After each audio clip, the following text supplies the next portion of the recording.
In this video, I'm going to show you how you can replicate this simple Iman style animation inside DaVinci Resolve. This video is inspired by Brad VFX, who did the animation inside After Effects, and I decided to try it inside DaVinci Resolve. And with that out of the way, let's get straight into Resolve. I'm in the edit page of DaVinci. So first thing you want to do is create a new timeline.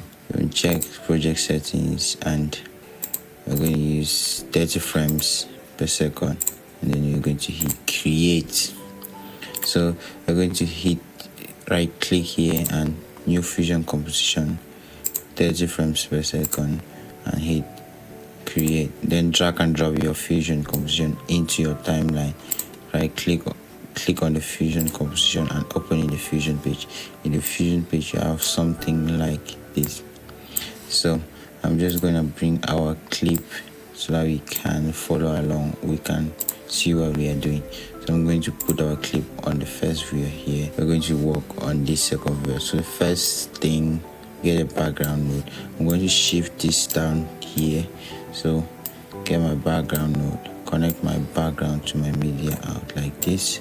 And I'm going to get it down around here. So we just leave the background like that for now. Then in order for us to create the rectangle, this is what we do. You get a background node, then we get a rectangle mask. Connect your rectangle mask to your background. Then I'm going to go to somewhere where we are fully zoomed in so that we can see how the rectangle is. So you come to your rectangle. I'm just going to arrange it here from this place. Then good. So now we can bump up the corner edges like that. That's cool. Then we can go to this one and then change the background color to like, I think it's that one. Or you can come here, come to the background, and then pick the color from here. That's up to you.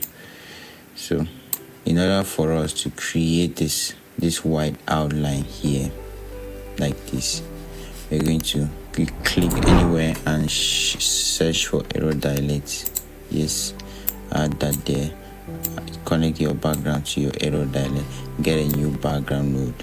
Connect the error dilate to the background node and merge this background to your main background. Then you get it here. So change this background color to white. So you see that the background is on top. We want it behind. So what do? We're going to come to this merge, and you can hit Ctrl C, or you come and select under. Now it appears under the rectangle. So what we're going to do is search for transform, or you can look for transform from here. And then in the transform, you uncheck use size and aspect, and then it's going to give you an option for X size and Y size. So you can use, depending on how much you want the borders to be big, you can use 0.02 or 0.042 for both if you want them to be the same. So that's it. I've created that. Now we have to create a grid that you see there. So we just get that somewhere around up like that, and then click on this merge and search for grid. Make sure you select the first one, not the grid grab. Then you have your grid. So I'm going to just remove this one, this measure like spacing, and I'm just going to leave it like that. But we want the grid inside our rectangle. So what I'm going to do is I'm going to come to this rectangle. I'm going to Ctrl C, and I'm going to Ctrl V here. So boom, you have it there. So now if we have it like this, I'm going to come to this grid now to remove, to make it look like this. I'm going to just zoom in like that. Boom, you're done. So as if for that one. Now we have to create this graph. How do we do that? You get another background node, get a polygon mask, connect your polygon mask to your background, come to your background, change your background color to white as you see it there, select your polygon. So in order to draw the graph, come to your viewer. Let's draw it around here. So click here, hold shift, click on the second spot.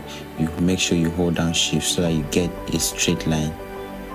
Click on the second point and then let's take it up like that. You come to the polygon and use border width to 0.05003. Let's use 03.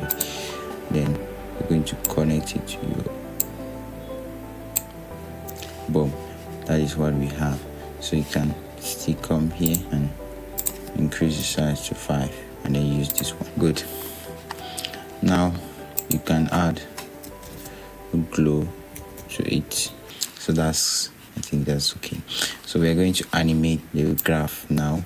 So at 100, I'm going to come to the polygon. I'm going to keyframe the length, and at 0, I'm going to take the length all the way down. Come to line, zoom to fit, select or right click and ease out cubic. Let's close that one. The next thing we want to do is to create our ellipse. So how do we do that? We're going to let's just do a different background. You can still use this background, connect the ellipse to this place, but I would choose to use a different background. So let's do it like this. Connect the ellipse here, and in the ellipse, right click on your width, create expression, connect your height to the width so that you can make a perfect circle. You can connect it like this. So I'm just going to go with 0.015. We want it small. Okay, we get that small circle. And then we're going to come here, select white and connect it to the main tree like that. So we have this. Right? Good. Now we can add glow to it. Enter. So if you play it now, you see it's here. We need the ellipse to follow the graph, or the graph to follow the ellipse. How do we do that?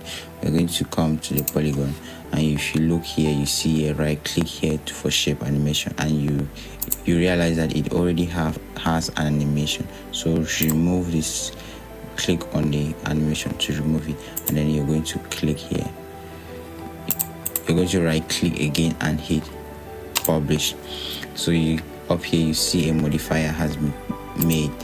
So you polygon 1 polyline, that is this one. So we can connect the ellipse to this value of the polygon. So now you come to the ellipse, and where you see center X and Y, right click and then you see path.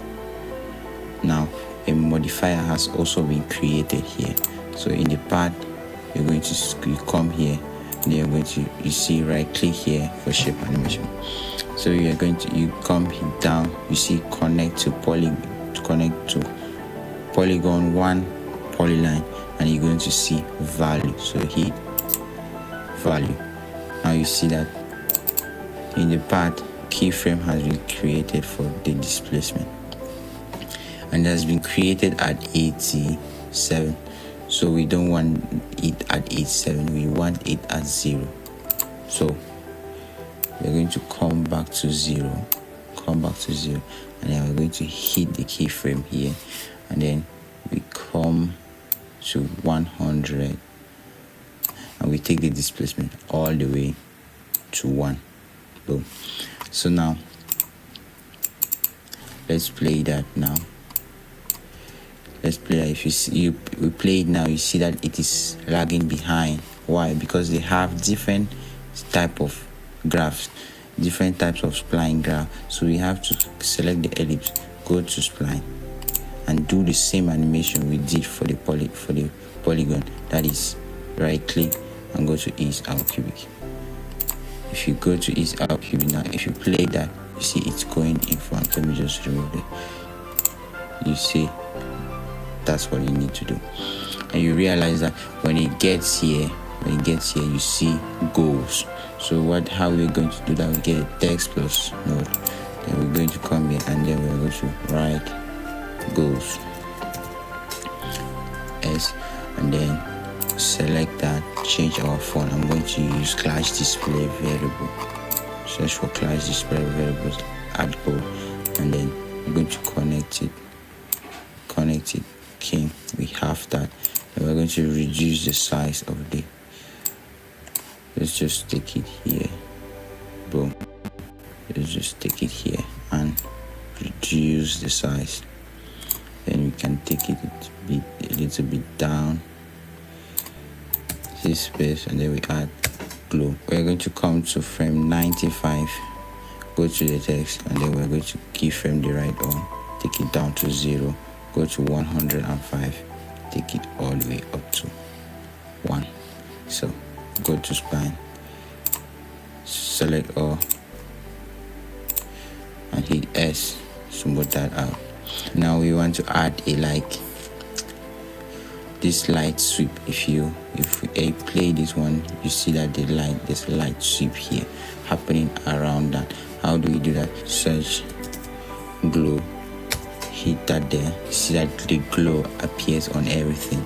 So how we can do that is we're going to come here, get a rectangle mask, connect your rectangle mask, and then we're going to shape our rectangle mask how we want it to be, like that, and then like that. We're going to change the angle like that. Okay, we're going to increase it a bit like this. Now for us to remove this, we're just going to bump up the soft edge just somewhere around there, and then for us to remove this one in the middle, like this, we don't want it in the middle, so we come to the glow and hit threshold on the apply mode, and then we're going to increase this low and high point. See, we don't see it. Yes, see, you don't see it. We just increase the glow at the beginning. We want it here. I want it to just be above, at the top of the screen, like that. So at the beginning, we're going to come to the rectangle and keyframe the center X and Y, and then we come to about when the animation is finished, around 105. We want it to stop here. Then now we can go to spline, select our rectangle, and it is out cubic. The next thing we have to do is zoom in, because if you see here, it starts, and at frame 0, I don't want the rectangle to the ellipse to show, because if you see, the ellipse is not visible at frame 0. So at frame 0, what you want to do is keyframe the lever, take it down to 1, and then at frame 1, take it all the way up to 1, so it appears at frame 1. Which if we play it now, I have to arrange this glow again. Anyways, let's leave it like that. So if you play it now, you have this. What you need to add now is for us to zoom in and out. If you see here, the zoom in, it does not affect the background, and if we apply a transform node here, we're going to zoom in with the background, which is not what we want. So what do? We're going to select all of these. I'm going to do is I'm going to disconnect this, bring this down, then change this background alpha value to 0, get a new background here, and connect this one to a background. Create a merge node here, then connect this merge node to, yes, like that. So like that, so that we can apply a transform node here. And if I apply a transform node here, you see that I can zoom in and out, increase and reduce the size. So at frame 0, we're going to keyframe this one. At frame 100, 110, we're going to keyframe it again. Go to the first keyframe, reduce the size. We're going to reduce the size till it looks like that. Can increase the size here. Let's play it. If we play it now,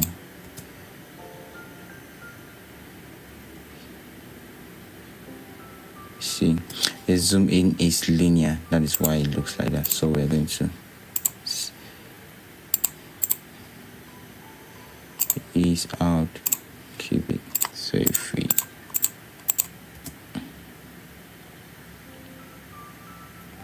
It looks good now.